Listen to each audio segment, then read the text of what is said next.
फागुन में बिस्की बरांडे चढ़ा के समाप्ति हो जाना ए राजा जी।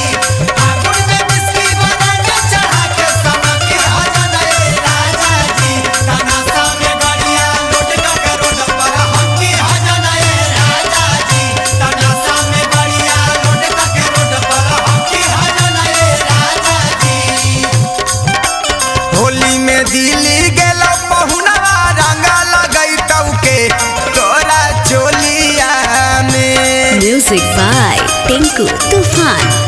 आगे होली में दिल्ली गेलो पहुनवा रंगा लगई तौके तोरा चोलिया